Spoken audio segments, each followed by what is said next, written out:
Hi, this is Joe Firestone for Empowering Democracy. And my topic for this stream is Inequality Kills. Now, this is going to be about a book that's come out and also a review of that book by Samuel Pizzagatti. So, let's get right to the article. I'll share that and do commentary as we go along.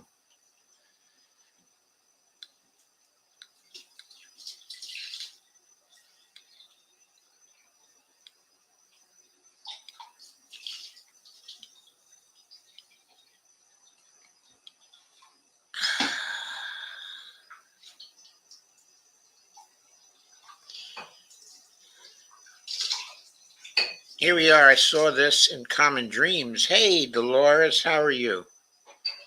Nice to see you here.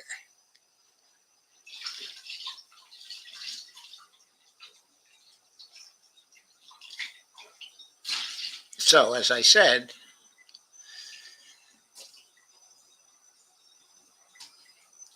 this article is by Sam Pizzagatti, Pizzigati.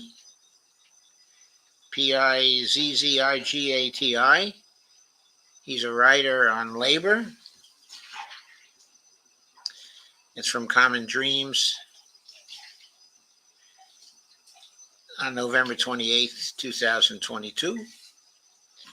Title of the article is How to Stop Inequality That Kills. Okay, and the title of the book that's being reviewed is by Stephen Bezrucha. Bezrucha, which is called Inequality Kills Us All. And the book explores why societies that spend significantly less on medical care than the United States enjoy significantly longer life expectancies. I was trying to look for a graphic that appeared on the internet just a couple of days ago. I think it was presented by Cameron Beckett or Hockett. He had a very nice scatter plot.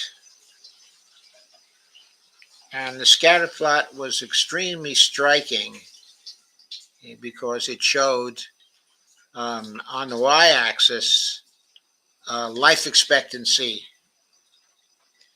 and on the x-axis the spending per person on one's healthcare system. The graphic was very, very striking. In life expectancy, it showed Japan at the top,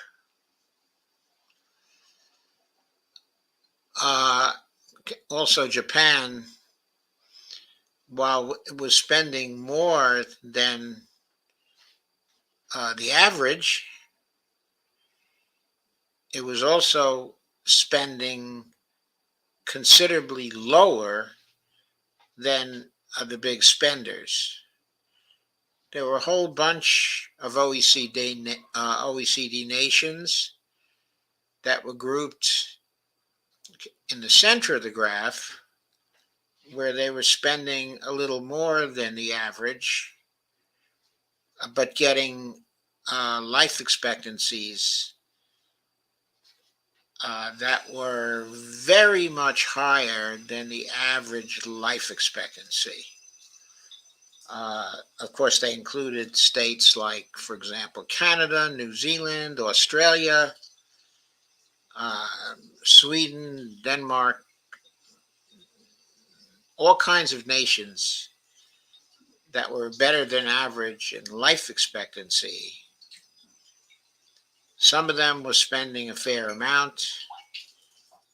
There were even one or two that were spending less than the average and that had high life expectancy. And then there was this lonely nation, very lonely on that scatter plot, that in life expectancy was way below the average of the OECD nations.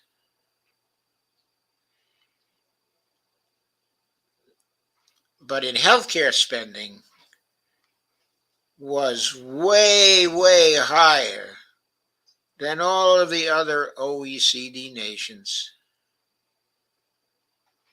And that nation was the United States, out there so alone, all by itself, spending an effing fortune per person while getting much lower than average life expectancy. Life expectancy in line with, say, Turkey, or some other countries that we would consider to be relatively undeveloped. Of course, we've known about this for a long time, and there have been other graphs that have expressed this. But this handy dandy scatter plot was real nice. I looked for it just before I started the show because it was on my Twitter feed both yesterday and also today, but I couldn't find it. So I apologize for not being able to find it, but I described it as it was. So moving to this article,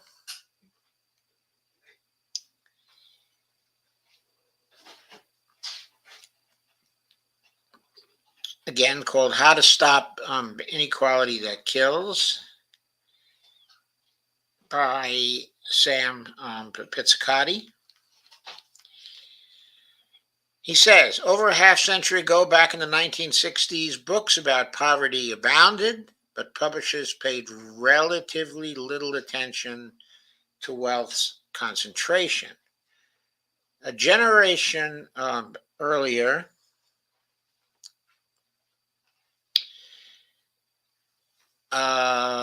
we Americans had obsessed about grand private fortunes.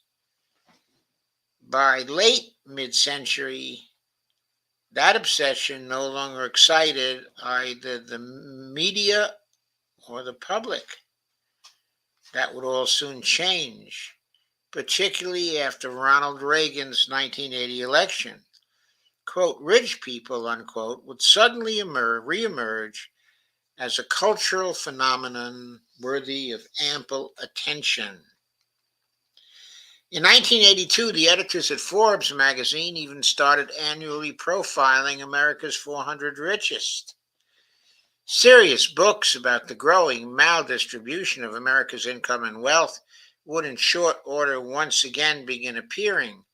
In 2014, one inequality book, Thomas Piketty's 700-page Capital in the 21st Century, actually became Amazon's top-selling title.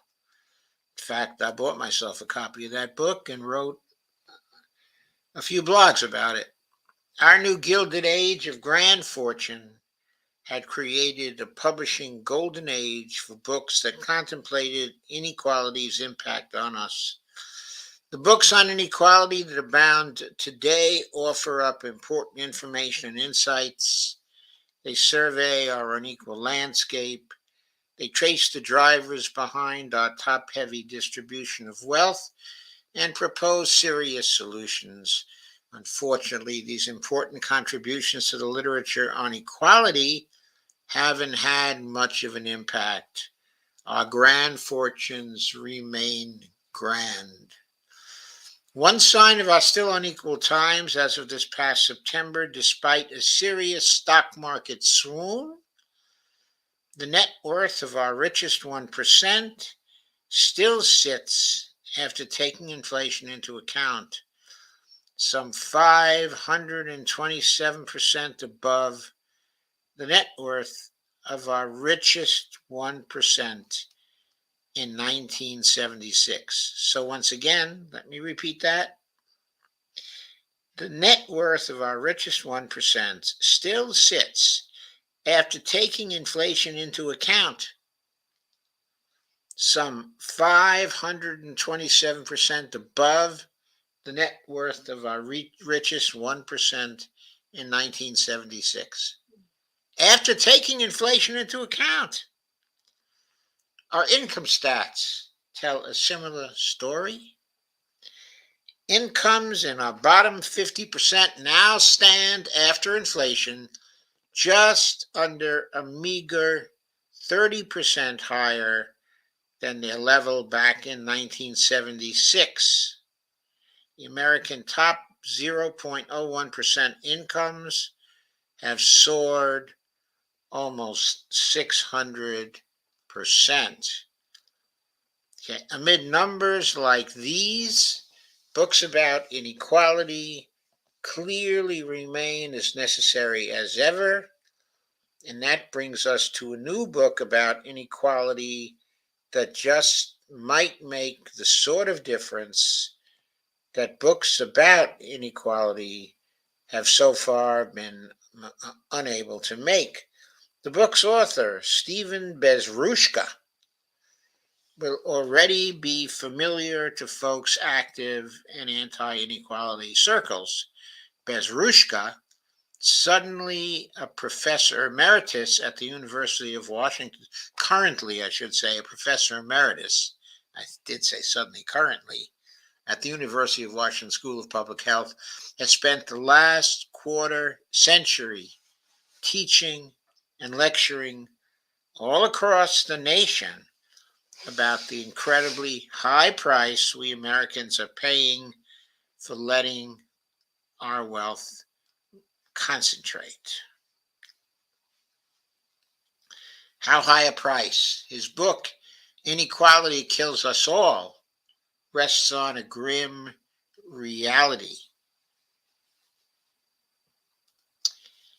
We have spent recent decades dying at much higher rates than people living in our peer nations.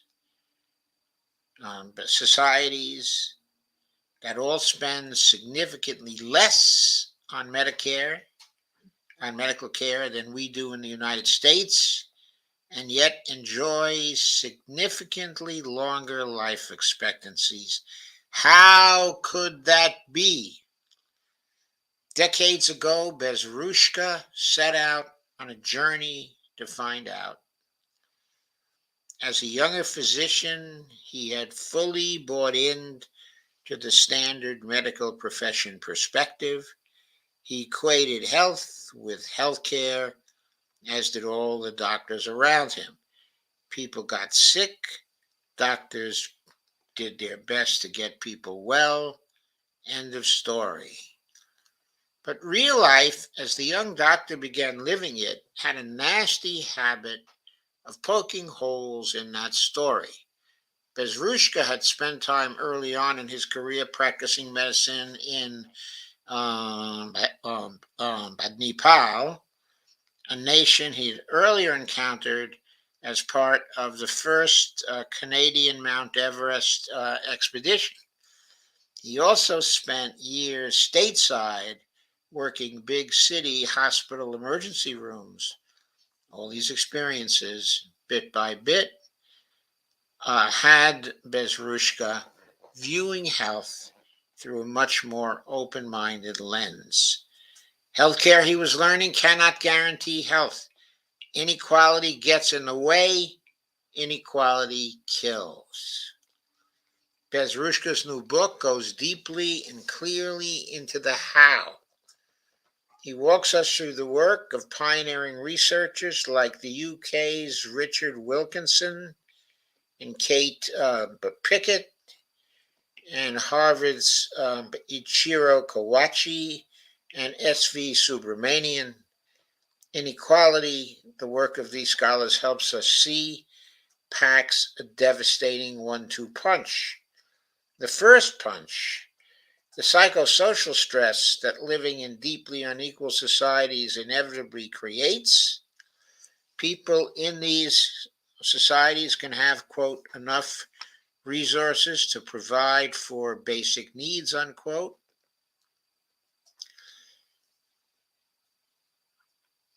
Bezrushka explains, but not enough to support the more lavish lifestyle they see others enjoying. The wider the gap, the stronger the pressure to constantly compete for higher status. We envy those above us, we scorn those below, we trust in others ever less, we cooperate ever less. All this is caused by the phenomenon of relative deprivation. That's what Bezrushka is talking about here. Relative deprivation. Bezrushka continually interlaces this status story with his own life story. When he was in Nepal, he writes, he, quote, lived with people in remote areas who had only the basic material goods they needed, unquote. But these Nepalese didn't know what they didn't have. Quote, their moral compass directed them to share, unquote. In the deeply unequal United States, by contrast, that sharing seldom shows.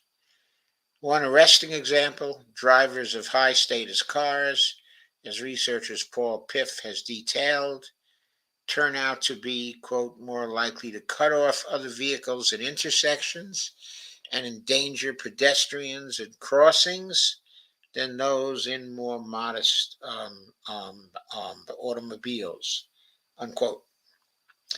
This unrelenting everyday pressure of, quote, psychosocial status distinctions, unquote, other research has shown has distinct biological consequences. Such stress changes us. The wear and tear of coping with chronic daily stress, the allostatic load, quote unquote, leaves us with elevated blood pressure and immune systems too weak to respond when a, quote, big challenge, unquote, emerges. This avalanche of stress relates the emerging field of epigenetics can start impacting how our lives unfold even before we emerge from the womb. In societies as unequal as ours, people do the best they can to cope with the stress they face. But the most common coping mechanisms, be they drugs with high sugar, high fat, comfort foods, take their own heavy tolls. Life in societies much less unequal than ours, meanwhile, generates significantly less stress. Well, so why don't we just take steps to becoming a more equal society? The basic story in deeply unequal societies, not just wealth concentrates at the top, power does as well. Our rich, Bezrushka points out, see no need to employ that power on behalf of those without fortune. They see no particular reason to extend a helping hand to those without their fantastically good fortune. They believe they worked hard for their success, so why should they help others who didn't? Keep taxes low, they demand. Keep government off our backs. Let the free market determine how our lives shake out. By the way, free market was in quotes there. Because we all know we ain't got no free market here. We got markets controlled by big corporations. The more wealthy the wealthy become, the greater their capacity to impose these mindsets on the rest of us. and the rest of us find ourselves split. Bezrushka offers an allegory to help us understand why. He asks us to imagine a billionaire and his chauffeur pulling up to a homeless family along the side of the road. The billionaire steps out of the car and snatches a loaf of bread away from the mom. The billionaire and the silent chauffeur then drive away. Why does the chauffeur acquiesce to this brutal billionaire behavior? Bezrushka sees, quote, something in the way of a private moral deal between the billionaire and the chauffeur, unquote. A deal that's left the world meaner but solves an emotional problem for some people who, given the way their own lives are being squeezed, find themselves with less empathy left over for others outside their social circle, unquote. Those the furthest outside that social circle, society's poorest, do not complain of deep inequality either. Bezrushka sees them quite understandably focused on their own personal issues, everything from food and housing insecurity to lack of success to medical care. They don't focus on the reality, quote, the rich have too much, unquote. Their focus remains downstream, relating to tangible interests nearby. Yet, Bezrushka still believes that, quote, windows of opportunity for effective change are opening. We can, he notes, ready ourselves to seize that opportunity. We can confront the wealth defense industry, quote unquote. We could eventually move on to the table antidotes to wealth concentration, like a, quote, maximum wage, unquote, that today seem far beyond the realm of possibility. What makes Bezrush's final pages so powerful? Books about inequality typically deliver critiques of our top heavy economy and polity, then send us on our way with pro forma exhortations to get involved in efforts to help make our world less unequal. Bezrushka's final chapter gets far more personal and powerful. He clearly takes delight in advocacy and feels we could feel that delight as well. Toward that end, Bezrusha asks us to inventory our skills and the activities we enjoy, and then offer us a wealth of options for putting those skills and interests to work. He gets specific. He gives us examples. He guides us where to get started.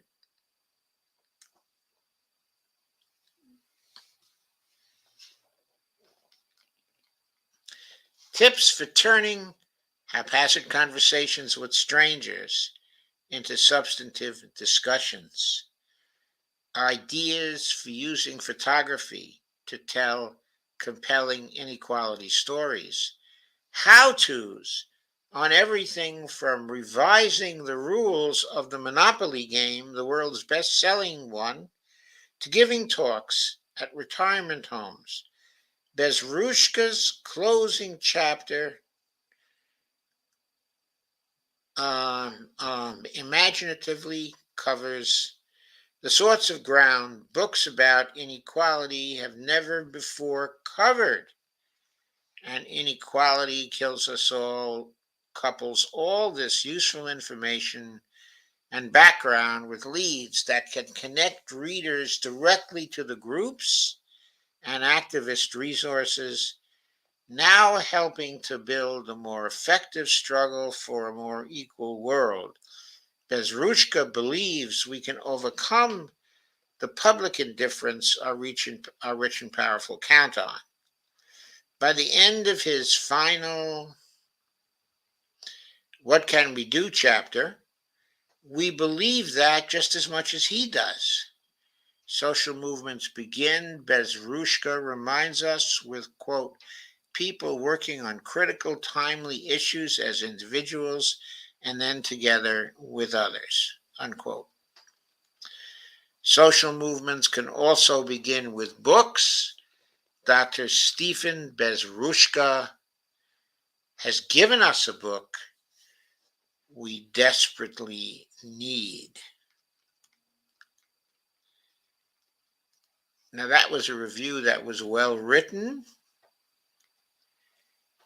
and it looks like a really fine book, and one that we might all benefit from.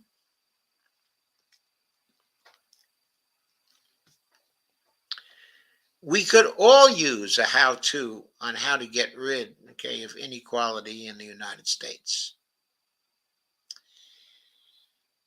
Okay. On that note, I'm going to leave you, and hopefully I will see you again at 9 p.m. when I will have a big announcement to make